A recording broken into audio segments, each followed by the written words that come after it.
Hello, welcome. So, the most insane man in pro sport in history, John Daly. I have no idea who this guy is. I'm about to find out, as are you most likely. I'm guessing from this diet of ciggies, candy, and beer, he's either a professional darts player or more likely a bowling player because he's probably, with this get up, looking that way. We'll find out. He beat Tiger Woods while severely hungover and threw $55,000 into the river during a fight with his fourth wife. John Daly is a name you'll never forget. I was wrong. He's a golf player, apparently. But yeah, it can't be a very active sport, judging by that diet. From this video onwards. You're completely different from most athletes. You hate exercise, you despise health food, you smoke, you drink. His insane lifestyle began after starting a golf scholarship where at the age Look of at that 18, mullet. his coach would put him on a very unique diet. He used to smoke Marlboro Lights. He said, just start smoking. Here, have a cigarette. Whatever you got to do to keep the weight off. On top of smoking cigarettes, John began to eat nothing but popcorn, Diet Coke, and Jack Daniels, stating in his book, "Most of the time I was drinking Jack like you wouldn't believe. A fifth a day, sometimes more. Most people would be drunk for a month on what I'd had before dinner." I mean, as long as you keep eating, then the drink doesn't have that much of an impact. And if he keeps drinking, he gets used to it. So it just keeps on coming. Before later adding that he didn't even drink water. I used to drink anywhere from 12 to 20 Diet Cokes a day. How? Is this the Asmongold diet? No, because I don't drink water. I hate water. I cannot stand to drink water. With this Hey, I love water. Ah, it's nice. in mind, it's no surprise that vegetables were also out of the question. Quote, "I don't eat beans, spinach, broccoli, any Well, of of that course stuff." not. When I was young, my dad would force it down me and I would throw it up. However, unbelievably, this diet worked, given Daly lost the needed That's how much weight, water I've got. albeit while failing almost every class as a result of the drinking. I just sit in my room and drink straight out of a Jack Daniels bottle, then go practice for 3 or 4 hours. Yet this would only help him to become a better golfer. When I had a good buzz going, I could play really good golf. And I think it's just because the body's so loose and like free. Not to mention Honestly, I like the way this guy's talking. I feel like he's relaxed. He's speaking truthfully. I'm not seeing any sort of weird narcissism from this guy, at least not from this first impression. And I think he's right. You actually can perform. I mean, everyone performs differently. Some people perform better under pressure. Although, to be honest, I don't know many people. I wouldn't have thought I perform particularly well under pressure. But if you just relax and enjoy yourself, you'll find yourself doing a lot better at something than if you actually stop and think about it, because you're just in the flow. he was also, quote, one of the hardest working guys on the team. This, in combination with over 16 years of practice, led Daly to win his first ever professional tournament at the age of 21, writing, "My winner's check was for $6,700. The next 2 months I made about $28,000 in 4 events." Yet this wasn't the only way that John Daly began to make money. On the Full Send podcast, John explained that he'd bet $100 per hole against unsuspecting players. He's starting to look a little bit like Santa Claus. $100 a hole. Paid for my hotel room, paid for my drinks, paid for everything. Described in his book as playing other guys for money, usually men at the local golf clubs who thought they were better than they were, who figured they could kick this fat kid's ass. You say, how did they let him compete while drunk? Well, I don't think they probably had breathalyzers at these golf courses. And if you're someone that drinks a lot, you can probably hold your drink quite well. So it would take a lot to truly get super drunk to the point where it was obvious he was drunk. That's the way I spent my summers. Think of it as my permanent part-time job. Yet this would also introduce him to the toxic world of gambling. About 3 years after turning pro, John won $16,000 in a South African tournament before losing the entire amount at a casino less than 24 hours later. In a fit of rage, Daly completely trashed his hotel room, also Wait, what did the hotel room do wrong? That's not cool. So I went back up to my hotel room and beat the shit out of it. Trashed it pretty good. The kind of thing I've done too many times in my life when I've lost control. This time, though, I put my fist through a TV set and damn near ended my career before I got started. Yeah, some people don't take losing well. his hotel room, also introducing the early stages of his potentially volatile nature. Sometimes I'd beat my bus up. Sometimes I'd beat my car up. Sometimes I'd beat a hotel room up. Despite this, John would go on to win his third significant event. Okay. You've been a little bit blasé about that. I don't know. I like the blunt approach from this guy. I like his honesty, but it's not necessarily like not something to be proud of. I'm not saying he is proud of it, but yeah. Event, which just so happened to have been the PGA Championship, turning John Daly into an overnight superstar. It was crazy. There was 4,000 people sitting in front of the clubhouse and on the driving range. For you. Just waiting for me to get in, and trust me, I was not used to. All of a sudden, I was being offered tons of money to show up for Monday and Tuesday corporate outings and fundraisers. I was getting paid $25,000, $50,000. Wow, sounds like a politician that's finished doing politics. I mean, Tony Blair and all that, you know, they make way more money just turning up to events and sort of talking positively for about 30 minutes, if that. They'll make way more from that than they would from multiple years of being a prime minister. $75,000 a pop to hang with golf lovers for half a day. John was paid $230,000 for the championship win itself, yet he'd give $30,000 to the kids of a spectator who was killed by lightning midway through the tournament. This kind of What? That happened? Holy crap. That is honestly so unlucky. Never would I have ever thought, oh, I'm going to go watch a golf tournament today. I hope I don't get struck by lightning. generosity helped John to build a cult-like fan base of people who loved his rough edges. You have a simple motto. This is a quote. I just hit it as hard as I can, and if I can find it, I hit it again. Which he was then able to monetize through some very funny sponsorships. Daly received endorsements from Dunkin' Donuts, Hooters, and a diet pill called Trim Spa, yet it was the golf-specific sponsorships that began to make him millions. I made Hooters. another $236,000 in 1991 just for playing with ping clubs and wearing a ping shirt and a ping hat. And that was only the beginning. Early in 1990, Man, if you're famous enough, sponsorship money is absolutely bonkers. I signed my first really big sponsorship contract, a 10-year deal with Wilson that paid me millions of dollars a year. However, at the same time, Daly's performance began to go downhill rapidly. After placing first at the PGA Championship, Daly returned the following year to achieve 82nd place, explaining on the Full Send Ooh. Coming across as a one-hit wonder. We'll see.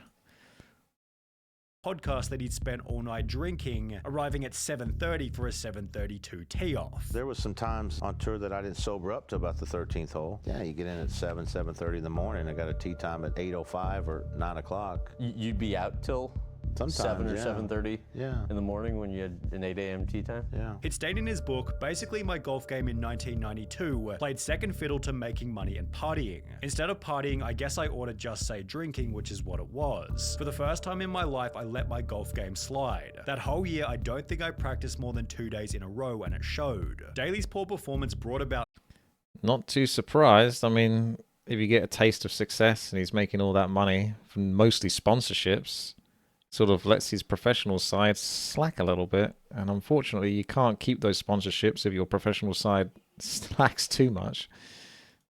fits of anger, where he'd fight his opponents, break clubs, or throw them into the water, leading to a suspension from the PGA Tour on account of bad behavior. On top of this, Hey, I was curious about this. Do tennis players get suspension as well for bad behavior? Because it's quite common for tennis players to beat the shit out of their rackets if something doesn't go too well for them. In fact, they normally have multiple rackets that they can then break one after the other. Yes, they do. Okay, I'm glad to hear it, because it's a bit childish behavior. You're like a professional adult. I get that you're frustrated, but it's the sort of thing I did when I was a kid, you know. I would like beat the tennis racket up, but I did it because it's kind of funny, I felt. But you're like a grown adult in like a professional setting. It's you got to carry yourself a little bit better. Daly was suffering from clear midday alcohol withdrawal, made worse by Ooh. antidepressants, which gave him the shakes and the sweats and diarrhea. For this reason, Daly made the choice to quit drinking. However, he'd explained that his sobriety made no difference, as he'd simply swap one addiction for another. Yeah, that's kind of how it goes, isn't it? A lot of people.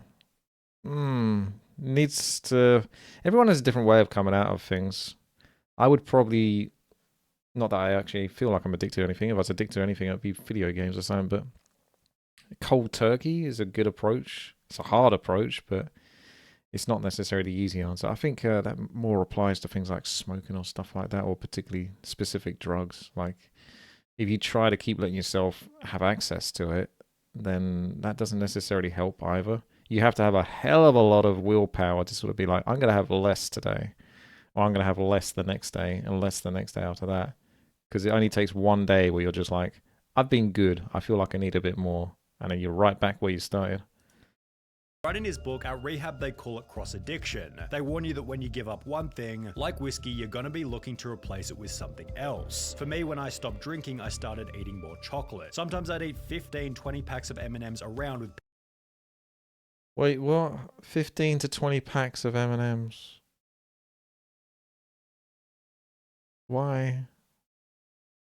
I remember when I got home from school, I would raid the cupboard and we'd have these cheap crisps. They were like the ones that you'd get from like a plain white bag, you know, nothing fancy, no sort of super brand. Because the reason partly why is because I used to scoff everything in the house. So my mum wouldn't buy any expensive stuff. She'd just buy the cheap stuff. And I would eat like 3 packs of crisps because 1 pack wouldn't be enough. After I've done it a few times, I'd need 2 packs. And then 2 packs, I feel like, oh, I could have a 3rd pack. And that's just how it goes. So I guess that's how you get to 15 and 20 packs. Peanuts. I ate chocolate chip muffins and chocolate croissants all day long every day of the tournament, which for whatever reason seemed to work, as John Daly was about to make a comeback. After 3 years of very average secret golfing, recipe. Daly came out of nowhere to win the incredibly prestigious 1995 British Open, doing so on a daily diet of 9 chocolate chip muffins. I like how it's already presented as if this is the scientific reason as to why he succeeded. Doing so on a diet of this, it's like, this is how he succeeded. But we proved that in the previous year he failed and came 82nd, despite drinking a lot that year. So you could have made the argument that he was doing really well the first time because he just let himself be and drink and be happy. So I think it's more the case that this guy is obviously really bloody good at golf, but is more one of those kind of players that's an all or a nothing type of player, where everything just goes great for him or he just falls apart. I don't think his smoking, his gambling, his drinking, his eating habits have any real effect on his actual ability to hit the golf ball. In true John Daly fashion, he ignored a phone call from the US president just so he could eat, stating, "But I That's a pretty badass looking picture. It's almost like looking a bit like Arnold Schwarzenegger or something with a cigar. still haven't found my dinner yet and I'm starving. Besides, I didn't even vote for the guy," showing that Daly had the whole world in his hands until he started drinking again. On the brink of divorce with his second wife, Daly gave in and headed out for a big night at the bar before landing himself in hospital after falling through a hotel. Sorry to pause again, but I actually thought when I very first saw that, there were some cigarette butts inside of this drink. Gave in and headed out for a big night at the bar before landing himself in hospital after falling through a hotel door. He checked himself back into rehab around 2 days later, although the media had already gotten hold of the story and his endorsements weren't happy. My 2 main sponsors, Wilson and Reebok, had dropped me while I was in rehab. I remember The Reebok. Wilson deal paid me several million a year Reebok plus shoes and that. bonuses, and I'd just done another 5-year deal with Reebok. As an alternative, Daly I think Wilson was... I'm pretty sure I had a Wilson tennis racket as well. Wilson tennis balls. Like, those names are familiar. accepted a $1.2 million per year sponsorship from Callaway on the one condition that he stay sober. However, he eventually concluded that the deal wasn't worth it. A sponsor came to him and said, $3 million, we want to send you to rehab, though. And he looked at him and said, I'm good. And took a sip. Although this attitude would then help him beat Tiger Woods in a pretty funny way. Wow, that's Daly impressive. qualified for a small 16-person tournament, and on the night before had drunk 3 bottles of Crown whiskey, leading Tiger to make 3 bottles. That's strong stuff. Like, how much have... Like, to be able to drink that much, it's just like it's like numb to him at that point. some cocky remarks about how Daly had no chance of winning. And he says, I'm probably going to kick his ass because JD's drunk right now. I said, okay. When the tournament started the following day, Daly decided to troll Tiger by acting as though he was still drunk. And he is looking at me the whole day. I've got drinks coming down, people bringing me drinks on the golf course. He goes, what are you drinking? I said, oh, I got my Crown in here, man. I'm fine. Not 1 ounce alcohol, because if you do that, you get in trouble on the tour. But I got him thinking that I was really still drinking. Helping John to completely demolish the tournament. I should... Maybe that's why. Because it's like if you had to go a long period of time before your next smoke, You'd want to smoke at least a couple of cigarettes, right? If you knew that the next smoke was going to be like 10 hours away instead of like 2 or 3 hours. So his key is really just drinking as much as possible before the point where they say, okay, if you drink any more whilst the tournament's on, that's it, you're out.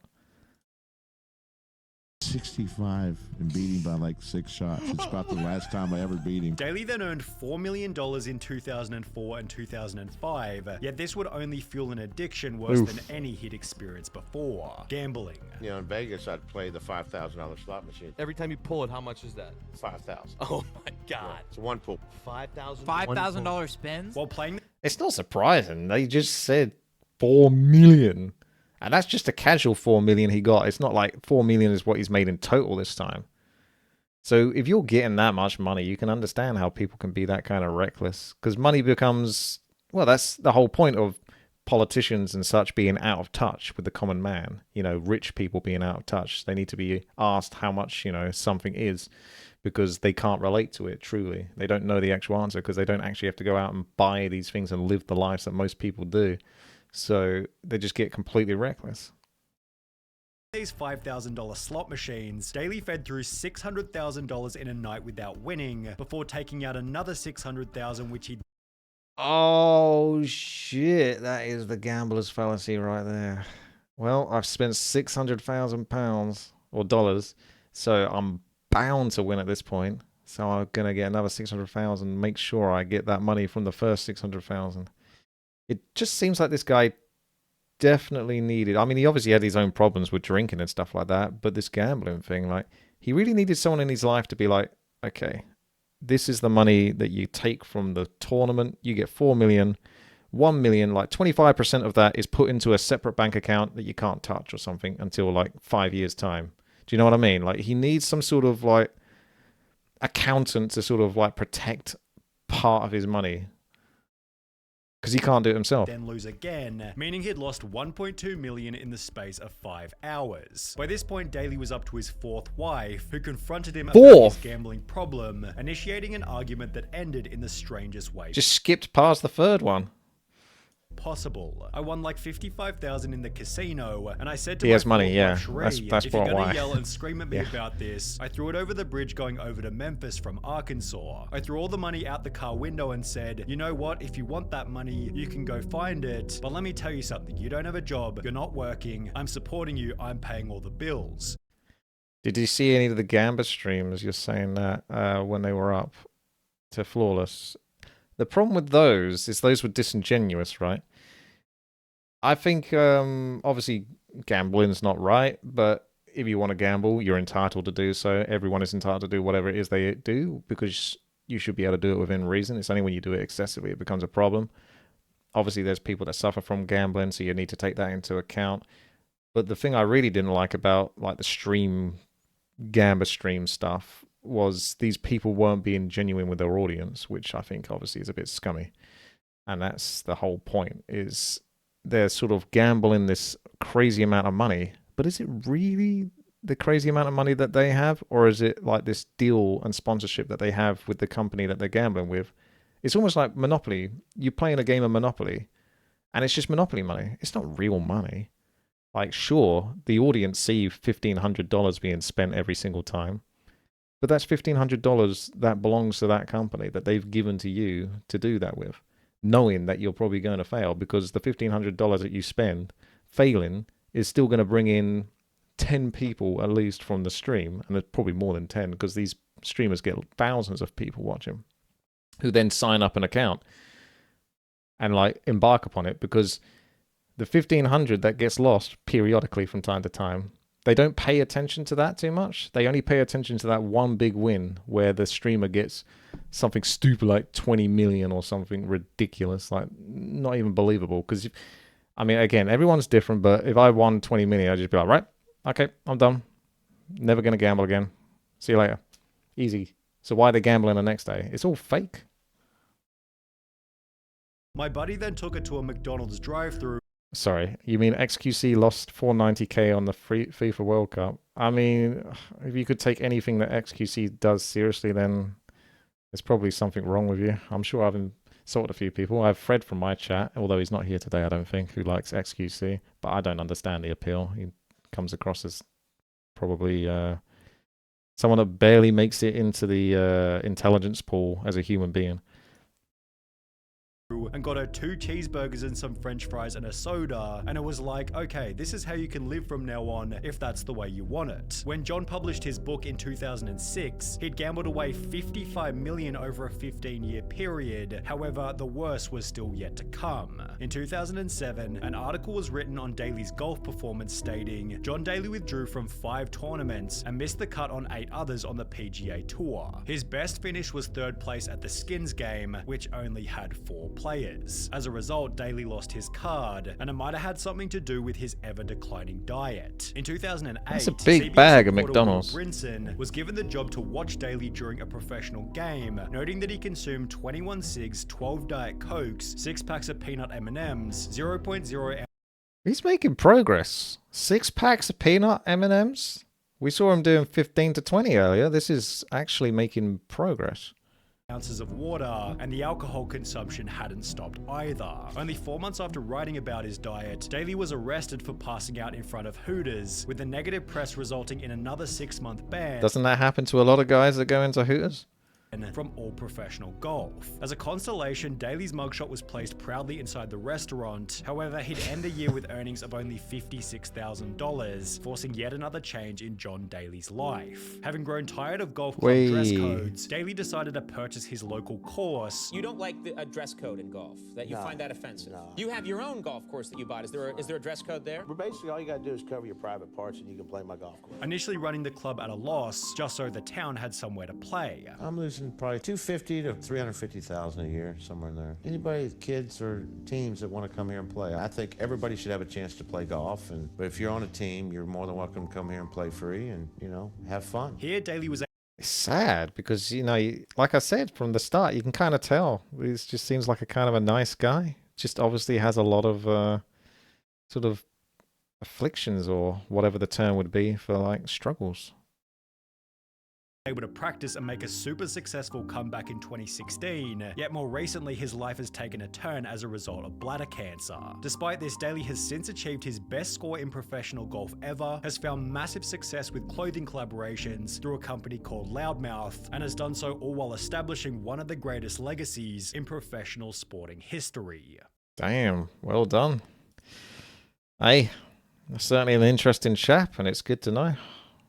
I didn't mind that. I thought that was fun to watch. Good video there from Sonny. Actually, one of his more positive videos, I would say, from Sonny here, because he normally does a lot of doom and gloom, and we might check out more of his videos. So, yeah, thanks for watching.